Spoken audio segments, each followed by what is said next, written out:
Good morning. ઇકોનોમિક્સમાં આપણે લોકો પુરવઠો ચેપ્ટર કરતા હતા, જેમાં લાસ્ટ લેક્ચરમાં આપણે જોયું હતું પુરવઠાનો નિયમ, બરાબર છે. અને માંગની જેમ પુરવઠાને પણ ચોક્કસ કિંમત અને ચોક્કસ સમયગાળા સાથે સંબંધ છે.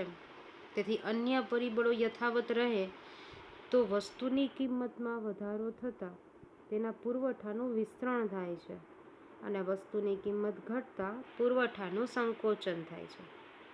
આમ વસ્તુની કિંમત અને પુરવઠા વચ્ચે સીધો સંબંધ જોવા મળે છે, જેને પુરવઠાના નિયમ તરીકે ઓળખવામાં આવે છે. પુરવઠાના નિયમની અનુસૂચિ, આકૃતિ અને સમજૂતી આપણે જોઈ ચૂક્યા હતા. સાથે આપણે એ બી જોયું હતું કે કિંમત અને પુરવઠા વચ્ચે ધન સંબંધ હોવાના બે રીઝન છે. નંબર 1, ઉત્પાદકનો આશય મહત્તમ નફો મેળવવાનો હોય છે. જ્યારે કિંમત વધે છે ત્યારે તે વસ્તુનો પુરવઠો વધારવા પ્રેરાય છે, કારણ કે પુરવઠો વધારીને વધુ નફો કમાઈ લેવા તે હંમેશા પ્રયત્નશીલ હોય છે. અને નંબર 2, કે વસ્તુની કિંમત વધવાને કારણે નફાની શક્યતા વધે છે. પરિણામે બજારમાં નવા ઉત્પાદકો પ્રવેશતા વસ્તુનો કુલ પુરવઠો પણ વધે છે. આજના ટોપિકમાં ઇન્ક્લુડ થાય છે પુરવઠામાં પરિવર્તન, કે ચેન્જ ઇન સપ્લાય કેવી રીતે થાય છે. તો વસ્તુના પુરવઠા પર જે પરિબળોની અસર થાય છે તેમને બે વિભાગમાં વહેંચવામાં આવે. નંબર 1, એક કિંમતનું પરિબળ અને બીજું કિંમત સિવાયના અન્ય પરિબળ, બરાબર છે. એક જે હોય એ કિંમતનું પરિબળ હોય, અને બીજું કિંમત સિવાયના અન્ય પરિબળો. કિંમત પ્રેરિત ફેરફારને લીધે પુરવઠામાં વિસ્તરણ અને સંકોચન થાય છે, જ્યારે અન્ય પરિબળોમાં ફેરફારને કારણે પુરવઠામાં વધારો ઘટાડો થાય છે. જેમ માંગ ચેપ્ટરમાં આપણે જોઈ ગયા હતા તેવી જ રીતે છે, સેમ ટુ સેમ. પુરવઠામાં વિસ્તરણ અને સંકોચન ઉપર પહેલાં આપણે ગૌર ફરમાવીએ. અન્ય પરિબળો યથાવત રહેતા વસ્તુની કિંમત વધતા પુરવઠામાં જે વૃદ્ધિ થાય છે તેને પુરવઠાના વિસ્તરણ તરીકે ઓળખવામાં આવે છે. અહીં કિંમતમાં ફેરફાર થશે, અન્ય પરિબળો સ્થિર રહેશે, અને વસ્તુની કિંમત ઘટતા પુરવઠો ઘટે છે, ઓછો થાય છે. તેને પુરવઠાના સંકોચન તરીકે ઓળખવામાં આવે છે.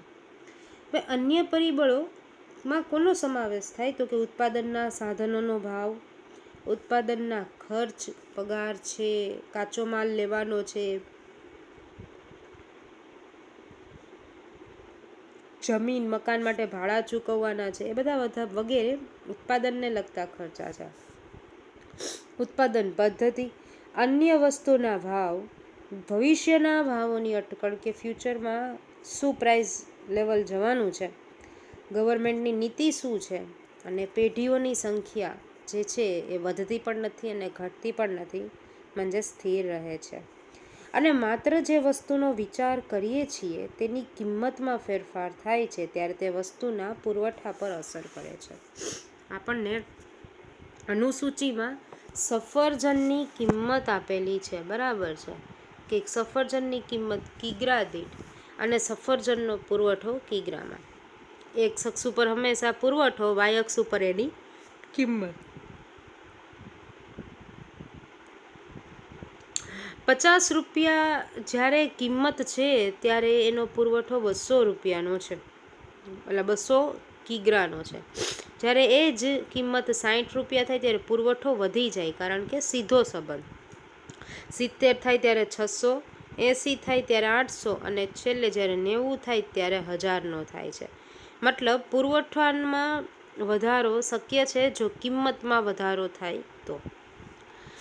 આકૃતિમાં એક્સ ધરી પર વસ્તુનો પુરવઠો અને વાય ધરી પર વસ્તુની કિંમત દર્શાવવામાં આવી છે. જ્યારે વસ્તુની કિંમત 70 હતી ત્યારે પેઢી SS પુરવઠા રેખાના એ બિંદુએ સમતુલામાં હતી અને વસ્તુનો પુરવઠો 600 કિગ્રાનો હતો. કિંમત 70 પરથી વધીને રૂપિયા 90 થાય છે. ત્યારે પેઢી બિંદુ એ ને બદલે સી બિંદુ પર સમતુલા મેળવીને વસ્તુનો પુરવઠો 600 કિગ્રાથી વધીને 1000 કિગ્રા થાય છે. એ બિંદુ પરથી સી બિંદુ તરફની ગતિ પુરવઠાનું વિસ્તરણ દર્શાવે છે, પરંતુ એ બિંદુ તરફથી બી બિંદુ તરફની ગતિ પુરવઠામાં સંકોચન દર્શાવે છે. જો આમ જાય તો પુરવઠાનું વિસ્તરણ છે, અને ઊંધું બરાબર છે તો પુરવઠાનું સંકોચન. કારણ કે વસ્તુની કિંમત ₹70 પરથી ઘટીને 50 થાય છે, ત્યારે પેઢીનો પુરવઠો 600 કિગ્રા પરથી ઘટીને 200 કિગ્રા થાય છે. તો આ હતો પુરવઠામાં વિસ્તરણ અને સંકોચન. સાથે આજે આપણે એ બી જોઈ લઈએ પુરવઠામાં વધારો અને ઘટાડો.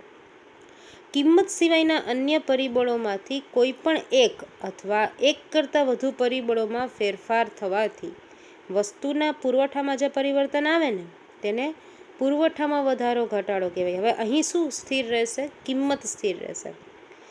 એટલે કે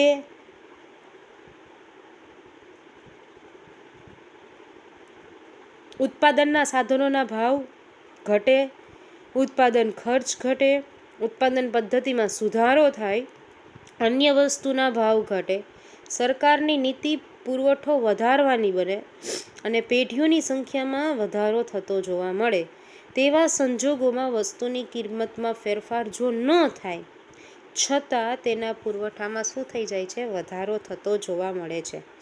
આ સંજોગોમાં મૂળ પુરવઠા રેખા પોતાના સ્થાનેથી જમણા તરફ સ્થાન બદલે તેને પુરવઠામાં વધારો કહે છે. બરાબર છે, આને પુરવઠામાં વધારો કહેવાય, આને પુરવઠામાં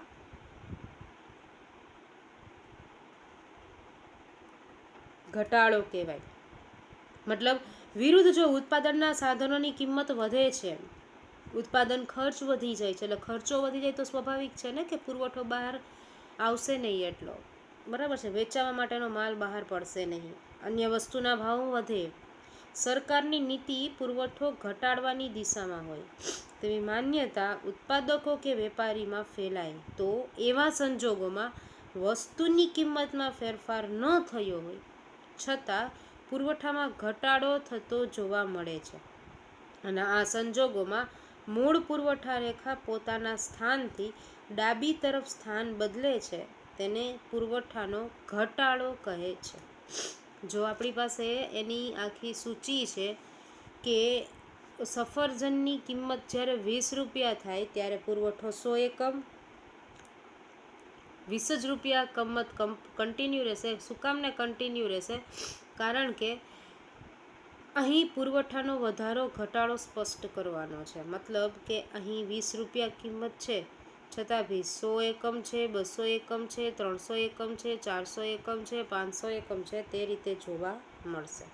તો એને વસ્તુનો પુરવઠો કહેવાય ને, સાથે સાથે વસ્તુના પુરવઠામાં થતો વધારો અને ઘટાડો કહેવાય. આકૃતિમાં એક્સ ધરી પર વસ્તુનો પુરવઠો કિગ્રામાં દર્શાવ્યો છે અને વાય ધરી પર વસ્તુની કિંમત રૂપિયામાં દર્શાવી છે. ઉત્પાદક કે વેપારીની મૂળ સમતુલા એ બિંદુ પર એટલે કે પુરવઠા રેખા S1 પર હતી. વસ્તુની કિગ્રા દીઠ કિંમત 20 હતી, ત્યારે ઉત્પાદક કે વેપારી પુરવઠા રેખા S1ના એ બિંદુએથી વસ્તુના 300 કિગ્રાનો પુરવઠો વેચવા શું થાય છે? તો કે એ તૈયાર થાય છે અને કિંમત 20 જ રહે છે.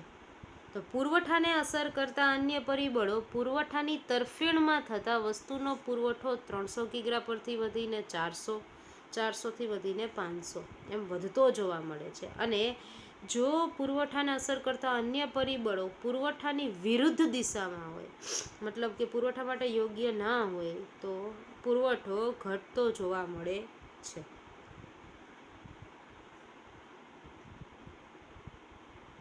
તો આ હતો તમારો પુરવઠામાં વધારો અને ઘટાડો. આ સાથે અહીંયા આપણે સ્ટોપ કરીએ છીએ. પુરવઠાના નિયમના અપવાદો આપણે નેક્સ્ટ લેક્ચરમાં કન્ટિન્યુ કરશું.